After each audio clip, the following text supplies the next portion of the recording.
hoy nos toca a nosotras dos traer la enseñanza y pues nosotros decidimos en esta mañana traer algo diferente. Y lo quisimos hacer tipo podcast, por eso es que ves estas sillitas aquí.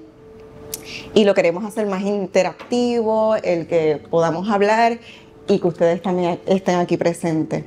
Y le titulamos a este podcast From Broken to Bold, de quebrantada a valiente.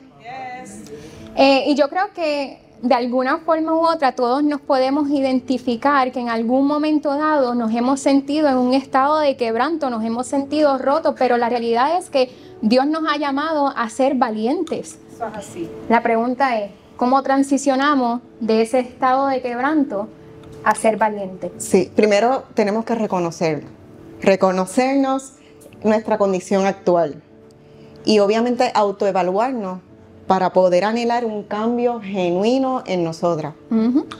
El proceso de quebrantada a valiente implica 3 pasos. Transformación, que viene siendo un cambio interno donde Dios nos sana en el interior, sana nuestra identidad. Liberación, donde tenemos que soltar todas esas ataduras y todas esas ligaduras del pasado, el temor y la vergüenza. Y por último, el avance, caminar en autoridad y el propósito que Dios nos ha dado. Pero esto solo sucede cuando llegamos a un punto de desesperación, cuando deseamos con todo nuestro ser y rechazamos permanecer donde estamos. Y realmente la pregunta es, ¿qué es estar roto? Porque vamos a llegar tenemos que autoevaluarnos, pero ¿cuáles son esas características? ¿Cómo yo puedo identificar? Mira, yo estoy en un estado de quebranto, no estoy donde Dios me ha llamado a estar. Y es que estar roto no simplemente es estar herido, sino estar en un lugar donde nuestras fuerzas ya no son suficientes, donde sentimos que no tenemos el control, que no hay otra salida.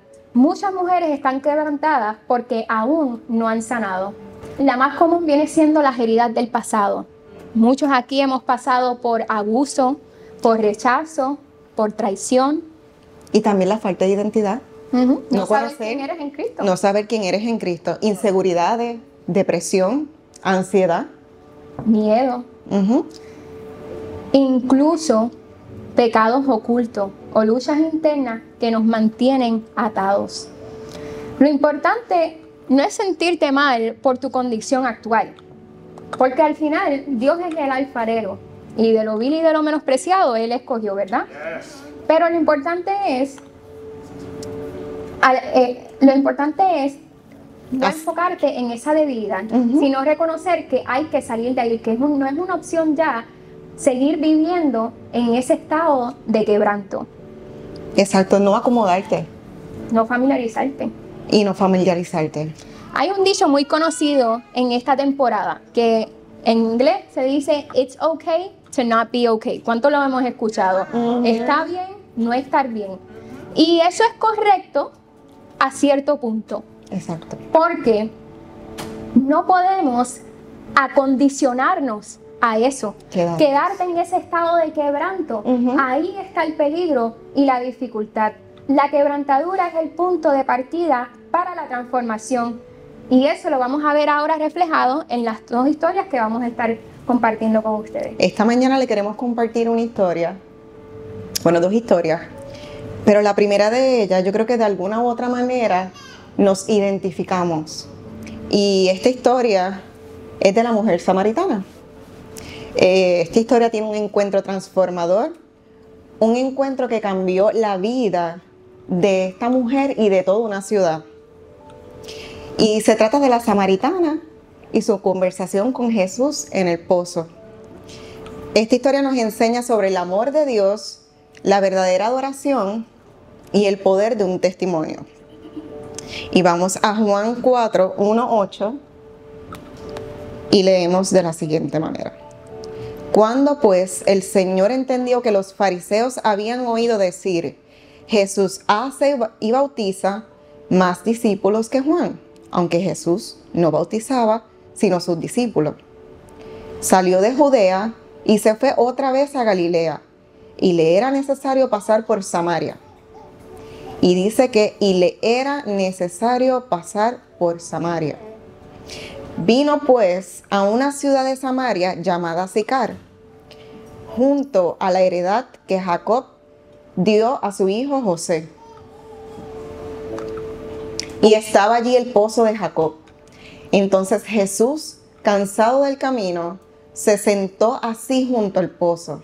Era como la hora sexta. Vino una mujer de Samaria a sacar agua.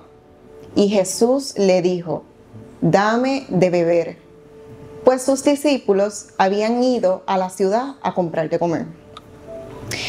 Mientras Jesús descansaba en el pozo, vio llegar a esta mujer que venía de Samaria con 2 cántaros a sacar agua.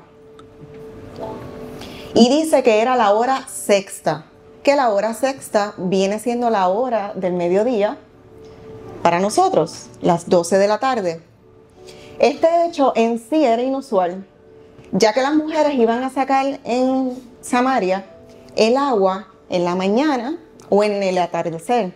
Y esto debido a que evitaban la hora sexta, evitaban sacar el agua a la hora donde estaba el sol más caliente, y por eso escogían entre sacar el agua por la mañana o en el atardecer. Que esta mujer estuviera allí a esa hora sugiere que posiblemente evitaba la compañía de otras mujeres o otras personas. Es una realidad, porque a mí tú no me coges al mediodía. A las 12. Yo salgo a las 12 a ir a la piscina, a ir a la playa. Y un pero ratito. a ir a recoger el agua, ahí no me encuentra. Eso es que obligado, ellas querían evitar algo. Entonces, mientras yo leía esto, yo decía, ¿por qué esta mujer iba sola, no se rodeaba de mujeres o no iba acompañado de otras mujeres? Y me pone a pensar, a lo mejor había un menosprecio, un rechazo, una depresión, una tristeza, algo que la movió a ella ese día a buscar agua a la hora sexta para tener un encuentro con Jesús. Y es que las circunstancias a veces que llegan a nuestra vida provocan que Jesús se mueva, provocan un vacío, una sed, una necesidad de salir de donde nos encontramos, para que tengas un encuentro divino a la hora sexta, a la hora inusual. Y si le ponemos énfasis a la hora sexta, que son las 12 del mediodía, vemos que a las 12 deja de ser la mañana Para hacer la tarde. para ser la tarde. Y yo decía, esa mujer, esa mañana, no sabía que ella iba a una transición, a la hora sexta, a una metamorfosis. Iba a dejar una temporada pasada para entrar a algo mejor. El cántaro se usaba en aquel tiempo para sacar agua del pozo. El cántaro en aquel entonces era de barro y eso era lo que se utilizaba para sacar agua en el pozo. Pero este cántaro también representaba el pasado. Representaba traumas, fracasos, tal vez la religión, enfermedades, depresión. Y cuando yo meditaba en esto, yo me autoevaluaba y decía, ¿qué nosotras llevamos en nuestro cántaro? ¿O qué ustedes están llevando en su cántaro, consciente o inconscientemente? Nuestras inseguridades, podemos llevar La timidez, el temor. sí, tantas cosas que tenemos que pensar en qué estamos llenando nuestro cántaro. El mismo sistema como de esta mujer, hacer lo mismo una y otra vez, Pero ¿qué verdaderamente le pasaba a esta mujer interior? ¿Cuál era su verdadera necesidad? En Juan 4, 9, 10 dice, la samaritana le dijo, ¿cómo tú, siendo judío, me pides a mí de beber, que soy mujer samaritana? Porque judíos y samaritanos no se trataban entre sí. Respondió Jesús y le dijo: si conocieras el don de Dios y quién es el que te dice, dame de beber, tú le pedirías y él te daría agua viva. Aquí vemos que el encuentro de Jesús y la samaritana estaba lleno de tensiones culturales y sociales. Y lo primero que hace Jesús es romper esas barreras. Romper esas barreras que eran religiosas para aquel tiempo y sociales también. Y por ejemplo, también vimos cómo rompió las barreras étnicas, porque los judíos y los samaritanos no se trataban entre sí, porque los judíos consideraban a los samaritanos impuros y no trataban entre sí con ellos. De hecho, ni querían pasar por Samaria. Se dice que cogían vías alternas para no tener que lidiar con los samaritanos. Así que los judíos no trataban con los samaritanos porque los samaritanos adoptaron unas creencias que los judíos no las aceptaban. Se creían mejor que ellos, en otras palabras. Otra barrera que podemos identificar es la barrera de género, porque en ese tiempo los hombres no hablaban con las mujeres, a menos que estuviese su esposo presente. Exactamente. Y si hablaba tenía que estar su esposo presente, exactamente. Y claro, y también no era común ver a un judío hablar con una samaritana. O sea, que él rompió esa barrera. Y también la barrera moral, porque la mujer tenía una historia de relaciones fallidas, lo que la hacía rechazada por la sociedad. Pero lo lindo de todo esto es que Jesús no ve esas barreras, él ve el corazón de la mujer y le ofrece algo más valioso que el pozo. Le ofrece agua viva. Y es que muchas veces pensamos que nuestro pasado nos aleja de Dios, pero es que la realidad en esta historia podemos ver cómo Jesús una y otra vez viene a romper esas barreras de religiosidad. A Dios no le importa tu pasado, Él no te dice ven limpio, Él te dice ven como eres y en medio de se va a perfeccionar. No, y que muchos tomamos esa barrera, tomamos eso como un pretexto para no llegar a los pies de Jesús. Que eso también pues... Entonces vamos a Juan 4, 13, 14 y dice así: respondió Jesús y le dijo: cualquiera que bebiere de esta agua volverá a tener sed, mas el que bebiere del agua que yo le daré no tendrá sed jamás. Amén. Sino que el agua que yo le daré será en él una fuente de agua que salte para vida eterna. Aquí vemos cómo Jesús habla de una sed más profunda, que es la sed espiritual. El agua del pozo solo puede saciarte temporalmente y requiere regresar una y otra vez. Mas sin embargo, Jesús le estaba dando agua viva, que es agua viva y eterna. El agua viva que saciaba la sed espiritual de manera permanente, convirtiéndose en una fuente de vida eterna dentro de la persona que la recibía. En Juan 4, 16 al 18, Jesús le dijo: ve, llama a tu marido y ven acá.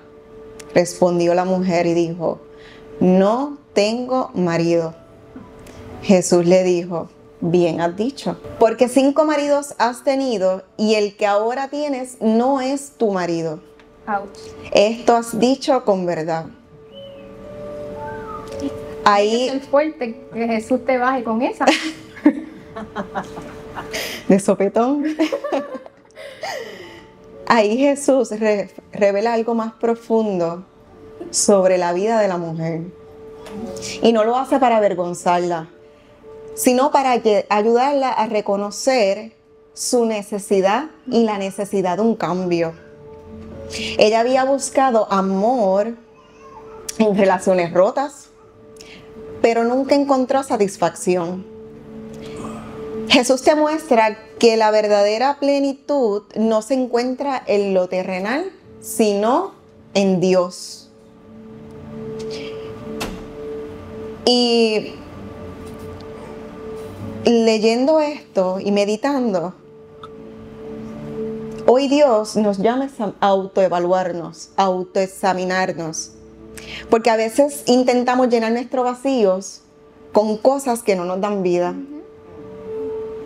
Y Jesús nos está invitando a beber del agua viva de su gracia. La samaritana en aquel entonces no sabía que su sed era espiritual.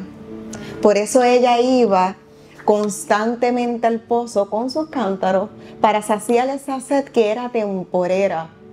Pero esto requería ir una y otra vez, una y otra vez.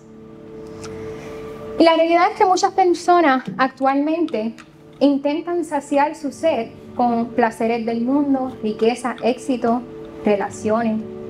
Lo vemos a diario, porque realmente el ser humano es creado con ese vacío que solamente Dios puede llenar.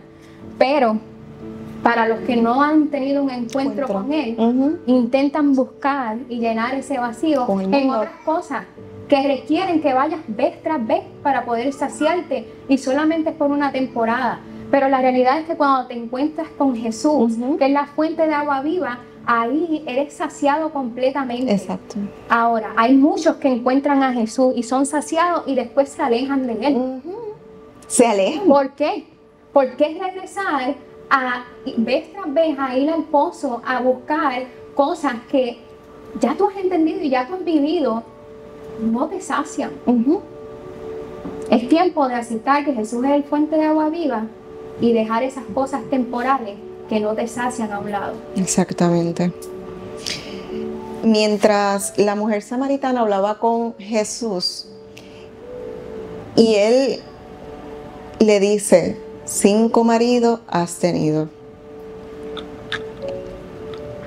La mujer se da cuenta y le dice: Jesús, eres un profeta. Y yo digo que la samaritana es boricua, tiene algo de boricua, porque ella aprovechó esa oportunidad y dijo: ¿dónde se debe adorar? ¿En Jerusalén o en Samaria? Recuerden que ellos, los judíos y los samaritanos, no se trataban. Y entonces una de las cosas es que ellos decían que se adoraban en Jerusalén o en Samaria, y por eso era la contienda. Y Jesús responde que la verdadera adoración no depende de un lugar físico, sino del corazón.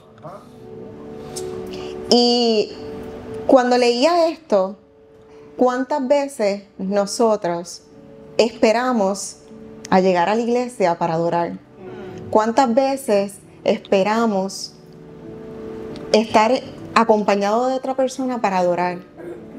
Cuando Jesús te está diciendo que no depende de un lugar físico, sino de tu corazón.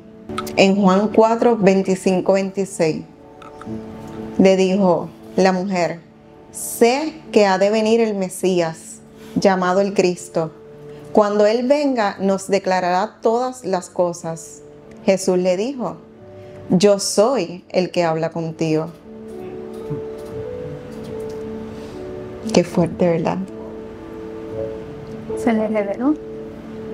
Esto es un momento crucial. Jesús se le revela que Él es el Mesías esperado.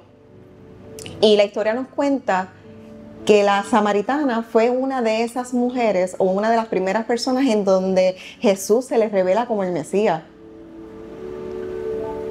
Ahí la samaritana pudo tener la convicción, la revelación, y ella deja su cántaro y corre a la ciudad para contar lo que ella ha experimentado. Esto simboliza que su vida ha sido transformada, ya no necesita el agua del pozo, porque ha encontrado algo mayor. Cuando conocemos a Jesús de verdad, nuestra vida cambia. Dejamos atrás lo que antes nos ataba y nos convertimos en testigos de su amor. Como sucedió con la mujer del flujo de sangre también.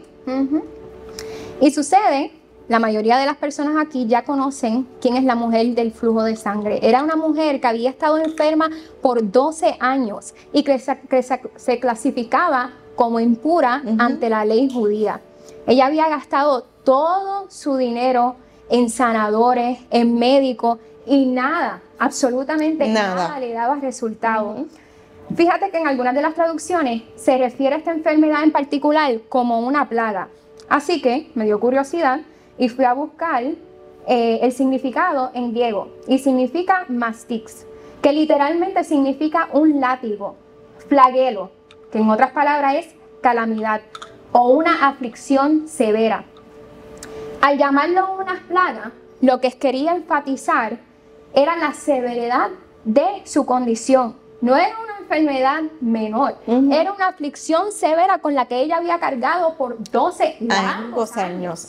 Y yo quiero parar aquí un momento porque es importante, ¿verdad?, tratar de ponernos en su lugar. Realmente las mujeres detestan cuando llega esa temporada, cuando llegan esos días del mes. Y otra cosa, ¿verdad?, otro de los significados era que veían su sufrimiento como un castigo. O sea, esta mujer no solamente lidiaba con el cansancio que uno siente, con la debilidad que uno siente en esos días, con el dolor, con la incomodidad, sino que también tenía que lidiar con personas que la miraban por encima del hombro, que la menospreciaban y la miraban como menos.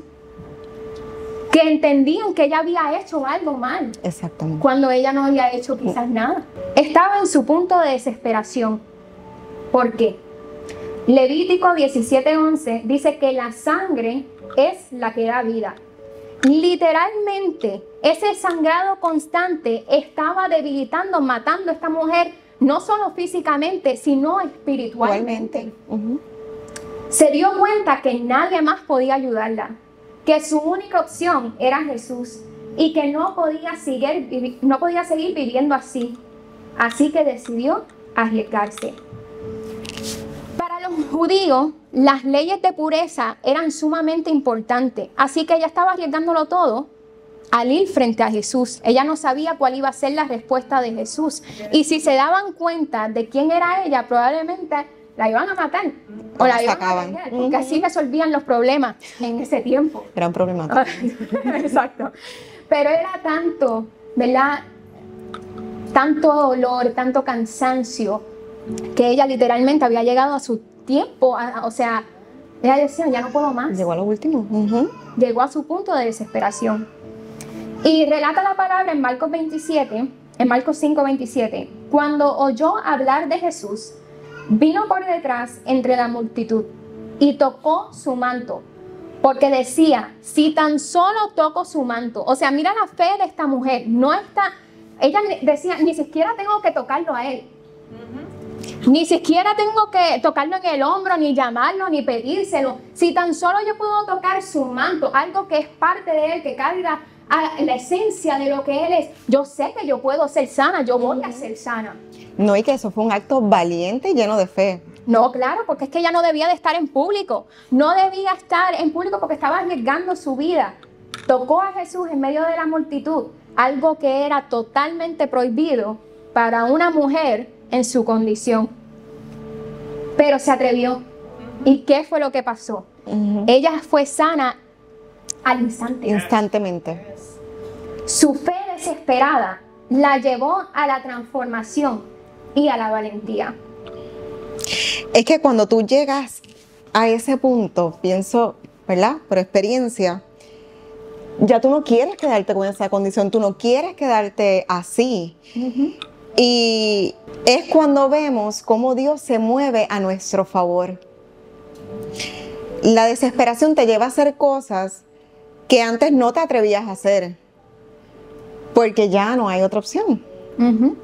Y continúa el relato. Jesús se dio cuenta de que había salido poder de él. Y entonces miró a la gente y preguntó, ¿quién me tocó? Sus discípulos respondieron, mira cómo se amontona la gente sobre ti. Y tú estás preguntando quién te está tocando. Literalmente todo el mundo a tu alrededor te está tocando, están encima de ti. Pero Jesús miraba y miraba a la gente para descubrir quién lo había tocado. Ahora imagínate ese momento. Ella había tratado de pasar por desapercibido. Tocó a Jesús y al instante fue sana, o sea, obtuvo lo que quería. Dijo, ok, aquí me salí con la mía, ya estoy sana, ya no vuelvo, yo no voy a ser igual, perfecto. Pero entonces Jesús se detiene y pregunta, ¿quién me tocó? ¿Quién fue? En la versión de New King James Version dice, and he looked around to see her, who had done this thing. Y miró alrededor para ver a la que lo había tocado. Si él sabe, ¿por qué pregunta?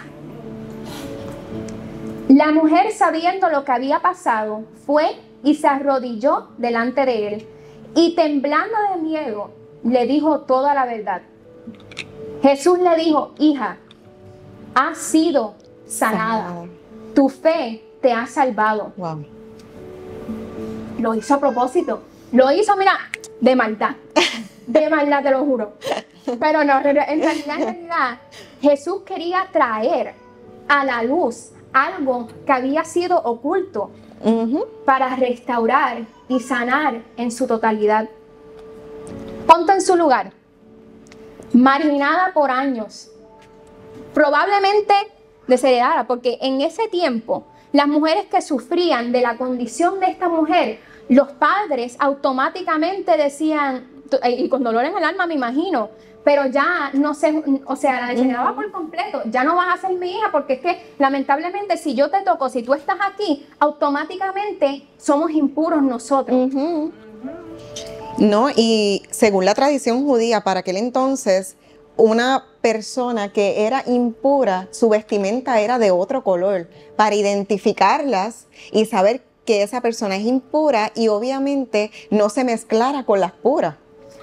Y es que realmente si miramos y analizamos, su reacción fue totalmente justificada. Hubiese sido yo, hubiese dicho, trágame tierra ahora mismo. Trágame tierra porque se supone que yo ni siquiera esté aquí en este lugar. Probablemente hubiese sido de las que miraba alrededor como si conmigo no fuese la cosa, tratando de pasar por desapercibida, como que, wow, ¿verdad? ¿Quién habrá sido Jesús? ¿Quién te había tocado? Porque yo no fui. Estaba poniendo mi vida, o sea, ella estaba poniendo su vida en riesgo. Y ella estaba acostumbrada a un maltrato. A rechazo. Por 12 años. La miraron por encima del hombro. Por 12 años la desecharon. Por 12 años la menospreciaron, la culparon. La marginaron. La marginaron por completo. Entonces, vemos que su reacción realmente estaba en cierta forma justificada. Y quizás pensó, ¿sabes? ¿Qué te garantiza a ti? O en ese momento estaría pensando ella, ¿qué te garantiza o qué me garantiza a mí? Que Jesús no me va a llamar para reprenderme. No va a ser como los demás. Porque ella había escuchado de Jesús, le habían dicho que él sanaba, pero ella no conocía a Jesús, ella no sabía cuál iba a ser su reacción. Y si fui sana y ahora Jesús lo que va a hacer es humillarme y pisotearme como los demás. Pero Jesús no fue así. Él tomó ese momento para revelar su identidad, para revelar su corazón. De que no importa la condición que estés, no importa por lo que estés pasando, yo no te juzgo. Yo vengo a restaurarte y yo vengo a levantarte. Amén, amén. Y es que nuestro Padre es así, detallista. Y yo no sé si ustedes lo han experimentado, pero cuando nos sentimos mal, cuando no estamos pasando por un buen momento, cuando estamos enfermos, quebrantados, ahí es cuando nuestro Dios nos habla, nos abraza y trae esa palabra de consuelo para nosotros. Porque es que Él es un Dios detallista. Y en ese momento no solamente quiso sanarla físicamente, sino emocionalmente y socialmente. Les quiso dejar saber a la gente, ya a ella no la vas a llamar por su condición, ya a ella la vas a llamar como yo la llamo, hija. Le puse nombre, le puse apellido, le di identidad. Y eso es lo que hizo Jesús, darle un estatus y elevarla frente a la multitud y para romper esas barreras religiosas a las cuales estamos acostumbrados. Si miramos lo que sucedió con la samaritana, era un reflejo de lo que estaba sucediendo en Samaria en ese momento. La mujer samaritana vivía en Sicar, que en hebreo significa sheker. En otras palabras, significa falsedad y decepción. Ella era una representación de su pueblo, un pueblo confundido, un pueblo que tenía 5 maridos y no eran de ella. O sea, un pueblo que posicionaba a otros dioses, a otros métodos por encima de Jesús, o sea, de Dios. En su momento de desesperación, tuvo un encuentro con Jesús y luego de haber sido libertada y sanada, entonces se posiciona. Sicar no conocía de Jesús. La samaritana fue la primera evangelista de su ciudad. La mujer del flujo de sangre también era una representación de su ciudad, era una representación de Israel. Su sufrimiento durante 12 años no fue solo una lucha personal, sino que simbólicamente reflejaba la condición de Israel como nación. Israel estaba espiritualmente sangrando. Así como la mujer estaba perdiendo sangre durante 12 largos años, Israel estaba perdiendo su vida espiritual porque se habían separado de Dios. Estaban envueltos en rituales y costumbres. Pero carecían de una intimidad con Dios. Si leemos un poquito más abajo, el milagro que le sigue era el de la hija de Jairo. Una niña de 12 años que supuestamente estaba muerta hasta que llegó Jesús. Y ahí, dormida, se levantó. Ella no estaba muerta, estaba dormida.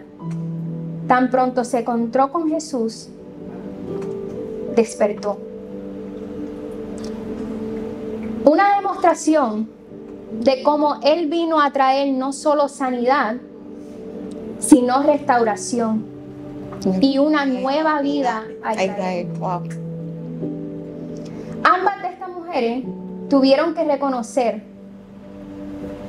que estaban en un estado de quebranto, que estaban rotas, que no habían otras alternativas excepto Jesús. La desesperación de su realidad, de saber que no podía seguir viviendo como lo había hecho hasta ese momento, fue que la llevó a querer ser transformada y luego caminar en su llamado. La desesperación te lleva a la remisión y luego a la transformación. La transformación te lleva a la valentía. Y la valentía es la que te posiciona en el llamado que Dios ha declarado sobre tu vida. La pregunta es, ¿cuál es tu realidad en esta mañana? ¿Estás cargando con algo que te ha agotado durante años? ¿Has sido marginada? ¿Has sido marginado?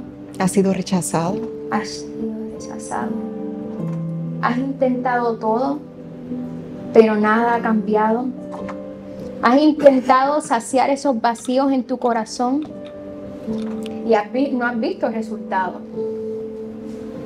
La mujer del flujo de sangre llegó a un momento en el que dijo: me niego a quedarme así. No espero permiso. No permitió que la vergüenza la detuviera. Se abrió paso entre la multitud, alcanzó a Jesús y con un solo toque todo cambió.